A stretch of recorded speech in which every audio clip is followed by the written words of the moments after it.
मैं एक गांव का मशहूर रसोइया था। पूरे इलाके में मेरे हाथ के खाने की तारीफ होती थी। लेकिन एक दिन गांव के प्रधान ने ही लोगों को उकसाकर मेरा चूल्हा तोड़वा दिया। वजह सिर्फ इतनी कि मैं दावत में महंगी चीजें इस्तेमाल करता था, जैसे समुद्री मछली और खास सामान, और हर टेबल का दाम 250 रख दिया था। गाँव वालों को ये कीमत ज्यादा लगी। प्रधान ने सबके सामने मुझे एहसान फरामोश कहा। उस दिन के बाद मैंने फैसला कर लिया कि अब खाना नहीं बनाऊंगा। अगले दिन मेरा चूल्हा बिल्कुल ठंडा पड़ा रहा। दरवाजे पर मैंने एक लाल कागज चिपका दिया जिसमें लिखा था कि अब मैं काम बंद कर रहा था और आगे कोई दूसरा रसोइया बुला लिया जाए। लेकिन मेरा बचपन का दोस्त वांग गॉर्डन बार बार दरवाजा पीटने लगा। वो जोर से आवाज लगाता रहा कि दरवाजा खोला जाए। उसे पता था मैं अंदर ही था। मैंने दरवाजा नहीं खोला और अंदर से ही पूछा कि क्या उसने बाहर लगा कागज नहीं देखा। वांग गॉर्डन ने गुस्से में वो कागज फाड़ दिया और पूछने लगा कि मैं ये क्या कर रहा था। उसने याद दिलाया कि उसके पिता के 70वें जन्मदिन की दावत पहले से तय थी और मैं ही उसे बनाने वाला था। मैंने ठंडे स्वर में जवाब दिया कि अब किसी और को बुला लिया जाए। वो बोला कि पूरे गांव में मेरे जैसा कोई नहीं, और उसने पैसे भी दे दिए थे। मैंने कहा कि पैसे वापस मिल जाएंगे, वो भी दोगुने। दरवाजे के बाहर कुछ देर सन्नाटा रहा, फिर उसकी आवाज धीमी पड़ गई। उसने कहा कि मेरा गुस्सा प्रधान से था तो उसमें उसे क्यों शामिल किया जा रहा था। उसने बचपन की दोस्ती याद दिलाई। मैं अंदर से पैसे लेकर आया और उसे 2000 रुपए दे दिए। बताया कि 1000 एडवांस था और 1000 माफी के तौर पर। उसने पैसे लेने से मना कर दिया और पूछने लगा कि मैं ऐसा क्यों कर रहा था। मैंने कहा कि अब मुझसे ये काम नहीं होगा। उसने कारण पूछा तो मैंने सीधे प्रधान की बातों की तरफ इशारा किया। फिर मैं उसे आंगन में ले गया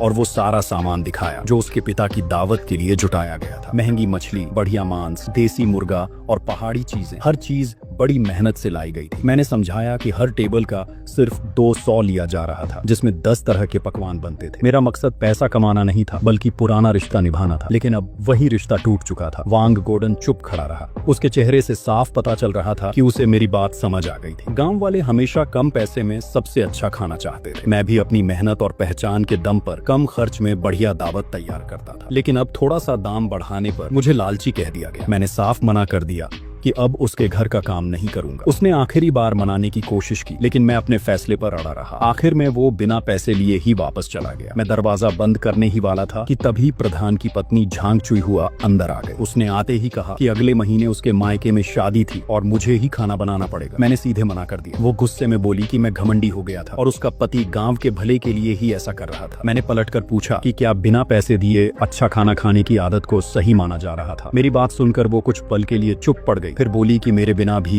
गांव में बहुत रसोइये मौजूद थे। मैंने बिना कुछ कहे उसे जाने का इशारा कर दिया। वो गुस्से में पैर पटकती हुई वहां से चली गई। आखिरकार वांग गॉर्डन ने गांव के दूसरे रसोइये एरपांग को बुला लिया। एरपांग पहले मेरे यहाँ काम करता था। उसने थोड़ा बहुत काम सीखा था, लेकिन असली हुनर उसके पास नहीं था। अब वो सस्ते में दावत बनाकर काम चला रहा था। उसकी कुकिंग बस नाम की थी, स्वाद में कोई खास बात नहीं होती थी। उसी दिन गाँव के लाउडस्पीकर पर ऐलान किया गया कि वांग गॉर्डन के पिता का जन्मदिन पहले की तरह उसी जगह मनाया जाएगा। लेकिन अब खाना एरपांग बनाएगा और वो सस्ता भी पड़ेगा। गांव वाले भी आपस में बात करने लगे कि सस्ता मिल रहा था तो वही सही था। कुछ लोग कह रहे थे कि एरपांग का खाना चल जाता था, बस तेल और नमक थोड़ा ज्यादा होता था। किसी ने कहा कि कम से कम वो मुझसे 50 रुपए सस्ता था। ये सारी बातें धीरे धीरे मेरे आंगन तक पहुंच रही थी, लेकिन मैंने किसी बात पर ध्यान नहीं दिया। मैंने आंगन में रखा सारा सामान गांव के कुछ बूढ़े और अकेले रहने वाले लोगों में बांट दिया। फिर वो दिन आ गया जब वांग गॉर्डन के पिता की दावत रखी गई थी। पूरे गाँव में ढोल नगाड़े बज रहे थे। दावत की जगह मेरे घर के ठीक बाहर वाले मैदान में रखी गई थी। बस एक दीवार का ही फासला था। मैं अंदर बैठा सब कुछ साफ साफ सुन पा रहा था। एरपांग रसोई में खड़े होकर जोर जोर से निर्देश दे रहा था। कभी कहता ज्यादा तेल डालो, कभी कहता मछली सीधे उबाल दो, तलने की जरूरत नहीं। थोड़ी ही देर में अजीब सी गंध हवा में फैलने लगी। तेल और कच्चेपन की मिली जुली बदबू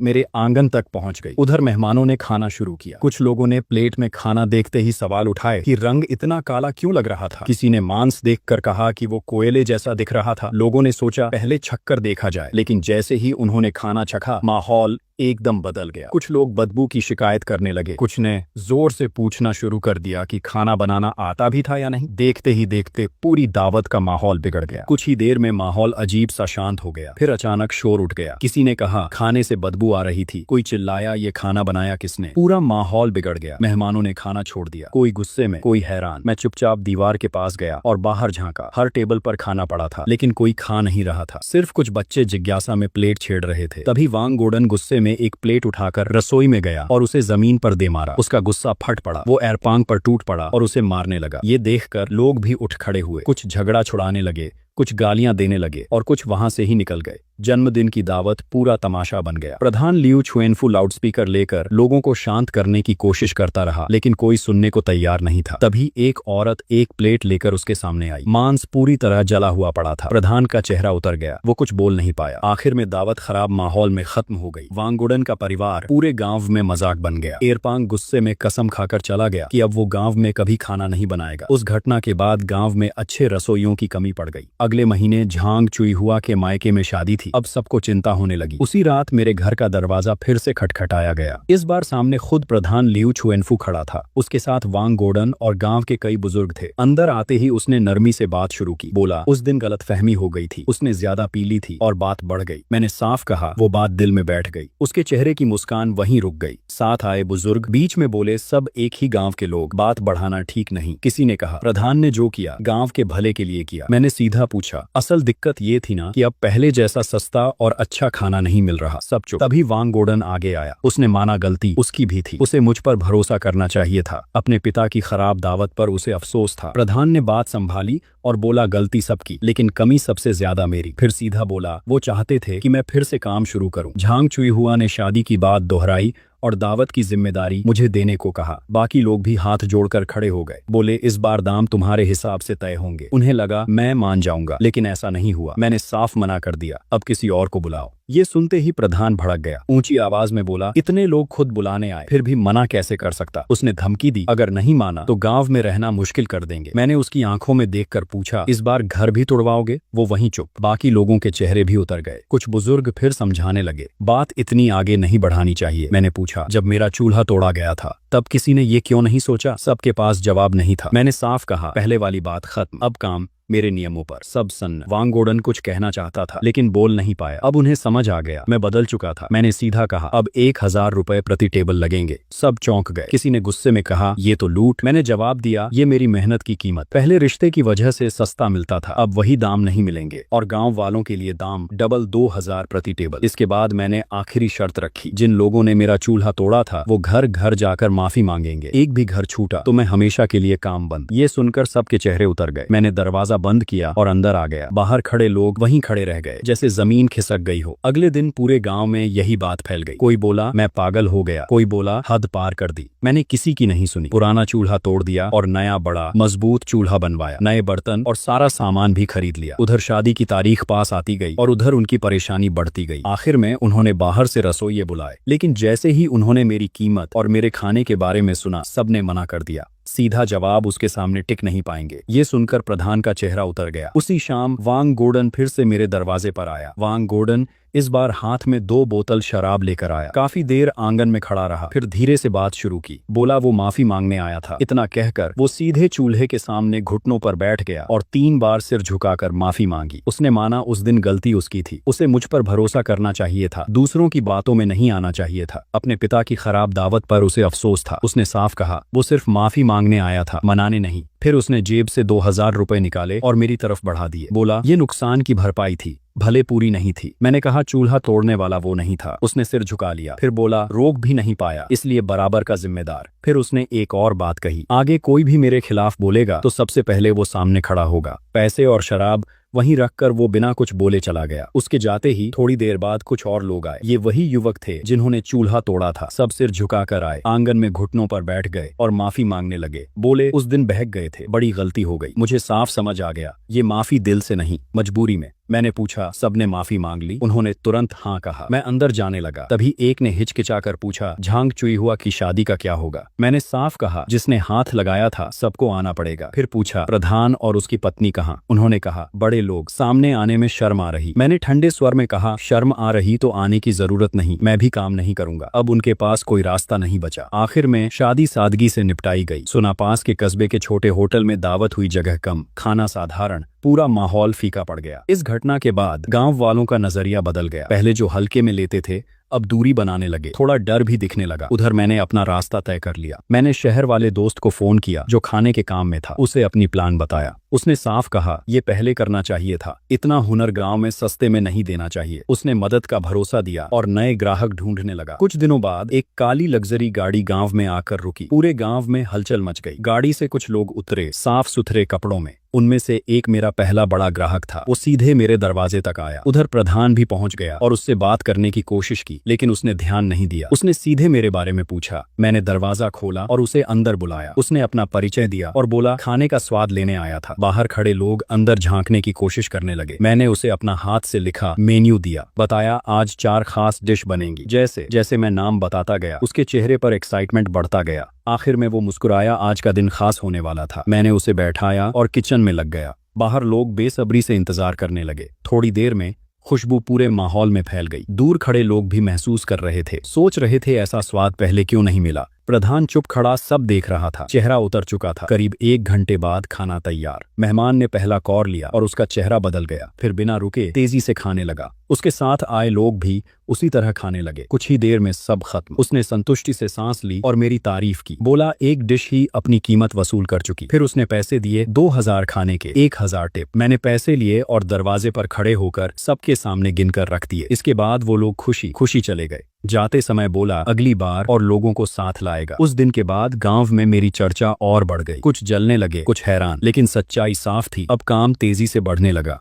गांव में धीरे धीरे बातें फैलने लगी। कोई कहता एक बार का खाना आधे साल की कमाई के बराबर पड़ा। कोई बोलता शहर वाले पैसे उड़ा रहे थे। कुछ लोग ताने मारने लगे। मैं गांव वालों को छोड़कर शहर वालों से कमाई कर रहा था। प्रधान लियू छुएनफू कई दिन तक घर से बाहर नहीं निकला। जलन और गुस्से में उसका हाल खराब। मैं गांव में अजनबी जैसा हो गया। रास्ते में कोई बात नहीं करता। दुकान पर जाता तो लोग नजरें चुरा लेते। कुछ लोग तो मेरे घर की दीवार पर मिट्टी फेंकने लगे। मैंने किसी बात पर ध्यान नहीं दिया। उधर मेरे दोस्त ने मेरे काम का वीडियो इंटरनेट पर डाल दिया। वीडियो तेजी से वायरल हो गया। कुछ ही समय में बुकिंग के लिए ढेर सारे मैसेज आने लगे। मेरी दावत 2 महीने पहले से फुल बुक होने लगी। अब गांव वालों की बेचैनी बढ़ गई। प्रधान ने नई चाल चली। एक सुबह मैं पुराने कुएं पर पानी भरने गया। बाल्टी डाली लेकिन पानी नहीं निकला। ऊपर खींचा तो बाल्टी मिट्टी से भरी मिली। समझ आ गया ये जानबूझकर किया गया था। गांव में वही एक अच्छा कुआं था और मैं हमेशा उसी का पानी इस्तेमाल करता। मैं बिना कुछ बोले खाली बाल्टी लेकर वापस आ गया। उसी दोपहर मेरे घर के सामने ड्रिल मशीन वाली गाड़ी आकर रुकी। मजदूरों ने वहीं नया कुआं खोदना शुरू कर दिया। गांव वाले ये देखकर हैरान रह गए। कुछ लोग पूछने लगे कि इसमें कितना खर्च आएगा। तभी प्रधान वहां पहुंच गया और काम रोकने की कोशिश करने लगा। उसने कहा कि ये जमीन पर काम करने की इजाजत नहीं थी, लेकिन मजदूरों ने बताया कि सारे कागज पूरे थे और काम पूरी तरह सही था। प्रधान चुप रह गया।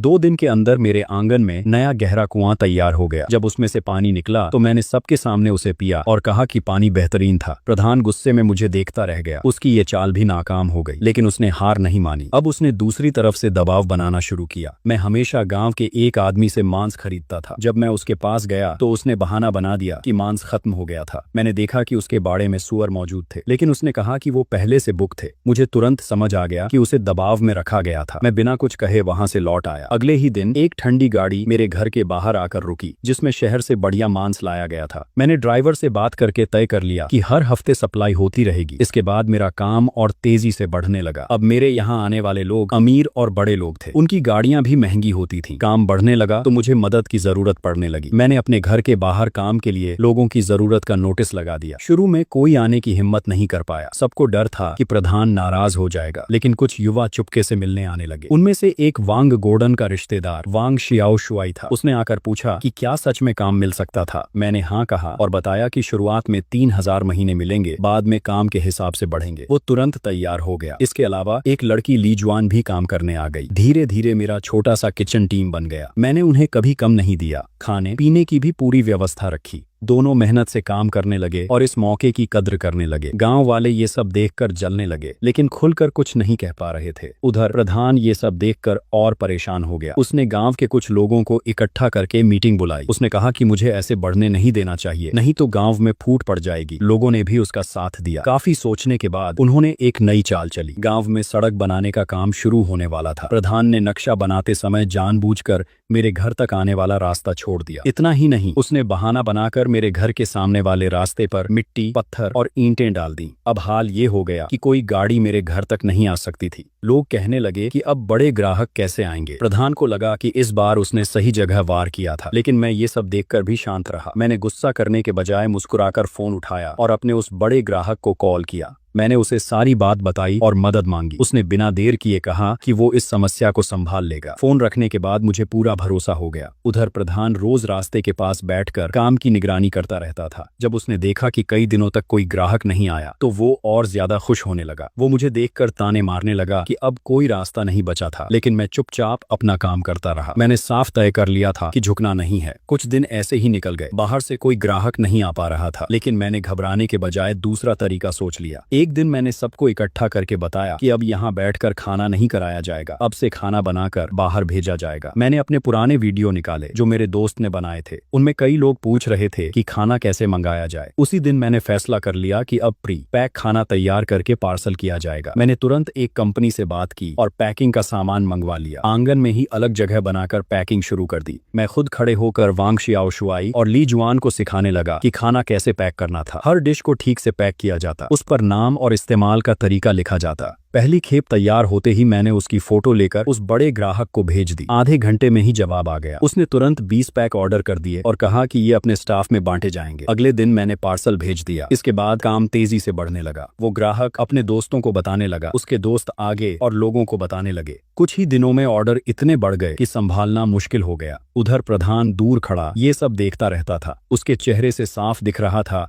कि उसे यकीन नहीं हो रहा था कि मैं फिर से खड़ा हो गया। अब मैं पहले से ज्यादा कमाने लगा। ये देखकर उसके मन में फिर लालच आया। उसने सोचा जब मैं ये काम कर सकता था तो वो भी कर सकता था। उसने गांव के कुछ लोगों को बुलाया और कहा कि वो भी ऐसा ही काम शुरू करेंगे। सबने मिलकर एक रसोइये को बुलाया और उससे खाना बनवाया। लेकिन उनका खाना सिर्फ सस्ता था, स्वाद में कोई खास बात नहीं थी। उन्होंने वही पैकिंग करके बेचने की कोशिश की, लेकिन किसी ने खरीदा ही नहीं। पूरा दिन निकल गया, एक भी पैक नहीं बिका। सबका मन टूट गया। उसी शाम मैं काम खत्म कर रहा था, तभी दरवाजे पर वांग गोडन फिर आया। इस बार उसका अंदाज अलग था। वो अंदर आया, चारों तरफ देखा, फिर धीरे से बोला कि अब यहाँ काम काफी बढ़ गया। मैं चुप रहा। थोड़ी देर बाद उसने असली बात कही। बोला कि अब वो इधर उधर भटक कर समय खराब नहीं करना चाहता, वो भी काम करना चाहता। मैंने उसे देखा और पूछा कि उसे डर नहीं कि प्रधान उससे नाराज होगा। वो हल्का सा मुस्कुराया और बोला कि उसके पिता की दावत खराब होने के बाद उसका नजरिया बदल गया। अब वो बेकार की बातों में नहीं पड़ेगा। मैंने थोड़ी देर सोचकर उसे काम पर रख लिया। शर्त रखी 1 महीने तक काम देखकर फैसला होगा। अगले दिन से वो काम पर आ गया। वो मेहनती निकला, जो काम दिया जाता बिना बोले करता। धीरे धीरे वो टीम में घुल मिल गया। वांग शियाओशुआई भी उसे देखकर हैरान था, क्योंकि पहले वो आलसी माना जाता था, लेकिन अब उसका रवैया बदल चुका था। उधर जब प्रधान को ये खबर मिली तो वो गुस्से से भर गया। उसे लगा कि अब लोग उसकी बात सुनना छोड़ रहे थे। उसने फिर मीटिंग बुलाई और नए तरीके सोचने लगा, लेकिन इस बार उसके पास कोई पक्का प्लान नहीं था। बस यही कहता रहा कि मुझे किसी भी तरह रोका जाना चाहिए। कुछ दिन बाद गांव में अचानक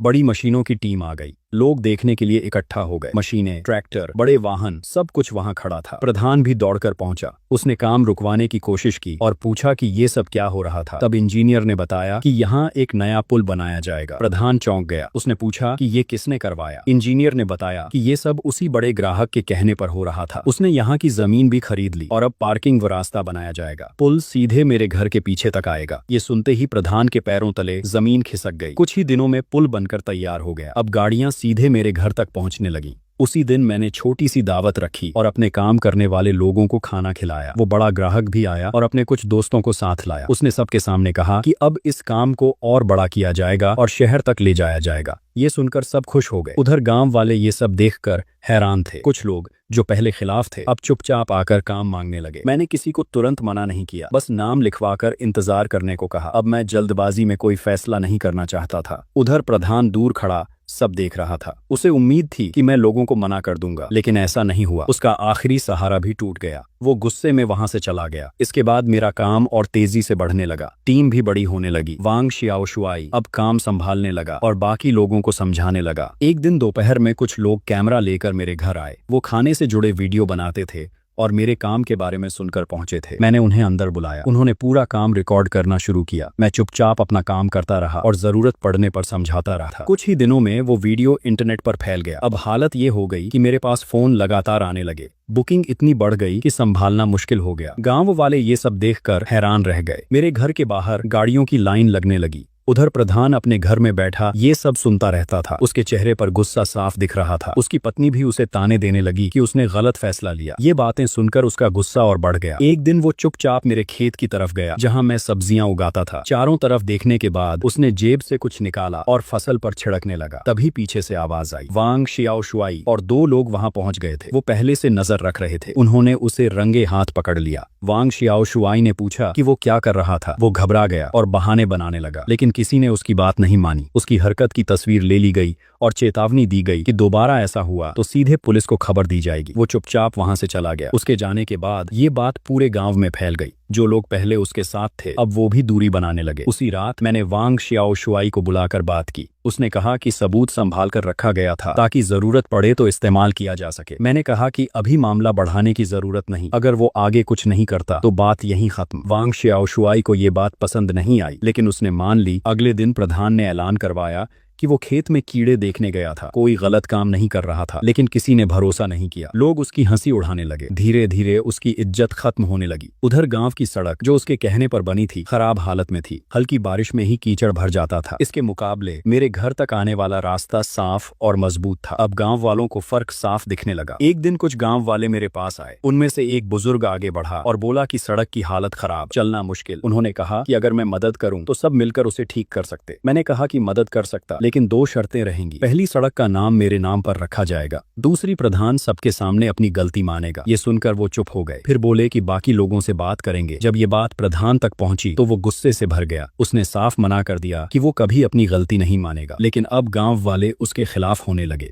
उसी रात बैठक हुई। ज्यादातर लोग मेरी शर्तों के पक्ष में थे। कुछ लोग तो उस पर खुलकर गुस्सा निकालने लगे। अब वो अकेला पड़ गया। वो बिना कुछ बोले वहां से चला गया। घर पहुंचकर चुप बैठा रहा। उसकी पत्नी ने भी खरी खोटी सुनाई और गुस्से में घर छोड़कर चली गई। अब वो बिल्कुल अकेला रह गया। वो दिन भर घर में बैठा रहता और शराब पीता। धीरे धीरे उसका गुस्सा और बढ़ता गया। एक दिन वो चुपचाप गांव से बाहर गया और कुछ बदमाश लोगों से मिला। उन्हें पैसे देकर मेरे यहाँ गड़बड़ करवाना चाहता था, लेकिन जब उन्हें पता चला कि मेरे पीछे बड़े लोग खड़े हैं तो उन्होंने मना कर दिया। वो निराश होकर लौट आया। रात में वो अकेला बैठकर शराब पीता रहा। जब वो मेरे घर के पास से गुजरा तो देखा अंदर रोशनी और काम चल रहा था। लोग हंसते बोलते काम कर रहे थे। ये देखकर उसके अंदर और जलन बढ़ गई। उसी वक्त उसके दिमाग में खतरनाक ख्याल आया। अगली रात वो पेट्रोल का कैन लेकर चुपचाप मेरे घर के पास पहुंचा। दीवार के पास खड़ा होकर ढक्कन खोलने ही वाला था कि अचानक चारों तरफ रोशनी पड़ गई। मेरे लोग पहले से नजर रख रहे थे। उसे तुरंत पकड़ लिया गया, बांधकर मेरे सामने लाया गया। उसका नशा आधा उतर चुका था। वो घबराकर माफी मांगने लगा, कहने लगा कि अब ऐसा नहीं करेगा। मैंने शांत स्वर में कहा कि पहले भी मौका दिया गया, लेकिन उसने नहीं माना। अब उसे अपने काम का नतीजा भुगतना पड़ेगा। मेरे साथ खड़े लोग गुस्से में थे, कह रहे थे कि सीधे जेल भेजो। मैंने फोन उठाया और पुलिस बुला ली। कुछ ही देर में पुलिस पहुंची और उसे अपने साथ ले गई। गांव वाले भी इकट्ठा हो गए थे। सबने ये सब अपनी आंखों से देखा। किसी को अफसोस हुआ, किसी को राहत मिली। इसके बाद गांव में बदलाव शुरू हुआ। प्रधान को उसकी कुर्सी से हटा दिया गया। नया चुनाव हुआ। कई लोगों ने मेरा नाम आगे बढ़ाया, लेकिन मैंने मना कर दिया। मैंने एक समझदार बुजुर्ग का नाम सुझाया। धीरे धीरे गांव की हालत सुधरने लगी। उधर मैं अपने काम को और बढ़ाता गया। उस बड़े ग्राहक के साथ मिलकर नया काम शुरू किया। अब सिर्फ खाना बनाना नहीं, बड़े स्तर पर काम होने लगा। मेरी पहचान और बढ़ गई। जिंदगी पूरी तरह बदल गई और वो सड़क जो मेरे नाम पर रखी गई पूरे इलाके में मशहूर हो गई।